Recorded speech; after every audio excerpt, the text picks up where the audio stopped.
Hello everybody and welcome back to my YouTube channel. This film is yet to be classified in Australia. This is Kia's Reviews and this is my review of Weird Al Yankovic story. Weird Al Yankovic story is the most outrageous and hilarious biopic of all time. Well, actually, it's a fantastic parody of a biopic as this film genuinely has very little truth to it, but instead substitutes a lot of awesome fictional aspects to Weird Al's life. The details of his life is kept at a basic level, but the replacement of some of the most ridiculous sequences to ever see in a biopic is wonderfully on display here, ranging from a relationship with Madonna to an action shootout with Pablo Escobar. The fact that this is so fictional makes this so ridiculously silly, and yet it becomes one of the best films of the year so far, as it contains so much unapologetic fun. In a way, it's the perfect type of film to adapt Weird Al Yankovic's life. It feels like Weird Al parodied his own life here, and that is exactly how he would handle a movie all about him. It's incredibly creative, and there is a lot of comedy here that is just spot on. I very rarely find comedic movies funny, but I laughed all the way through this in such an honest and uproarious way. If you go in knowing that you're not getting the conventional Bohemian Rhapsody or Rocketman type of biopic about Weird Al Yankovic's life, the more fun and accepting you'll be to this wild experience. Daniel Radcliffe was such a surprise casting choice for Weird Al when he was announced, but it becomes instantly clear as to why he was cast by the time he comes onto the screen with his fake afro, fake mustache and glasses. You don't see Harry Potter in this performance at all, but you don't see Daniel Radcliffe either. You see Weird Al brilliantly, even if it is in a parodical way.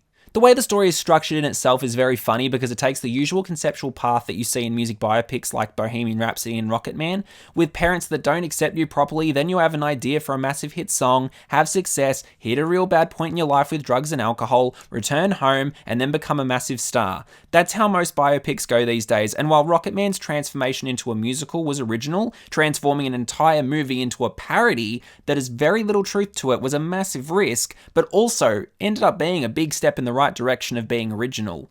I also loved how the script hints at the creation of Weird Al's songs, as they are so obviously hinted at in the preceding sequence, so once the song ends up coming about, you can't help but laugh at how ridiculous this film portrayed that creative process. There are so many cameos from recognisable actors in Hollywood at the moment in this film, and while I complained about having too many cameos in Amsterdam last year, it worked in service of Weird Al Yankovic's story and makes the entire joke of the film so much more successful. The mocking of the biopic genre is exactly the goal of this movie, and once you realise that that is what this movie is committing to and not a truthful recount, the more fun you'll get from it. It elicits how false some aspects of true stories are when they're represented in Hollywood, and how the truth is twisted to suit a general Hollywood audience and dramatised to make it an interesting film. The way Weird Al does it with this movie is to completely overthrow the truth and make everything wildly false, but that's the entertainment industry, as they want a mix of everything, whether it be action, comedy or romance. To combine almost every trope from each genre while also forming a linear fake biopic storyline, it's truly self-indulgent the entire way through. If you like films like Popstar Never Stop Never Stopping that parody biopics, you're going to adore this movie.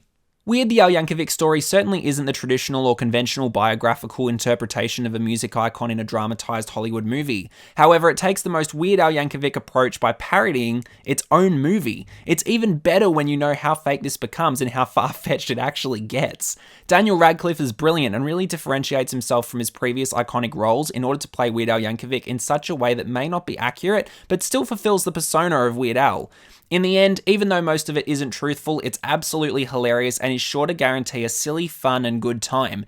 It really is the approach that Weird Al would take when creating his own biopic. It's the most Weird Al that could ever be in a Weird Al movie. This is brilliant. So I'll give Weird Al Yankovic story an 8 out of 10.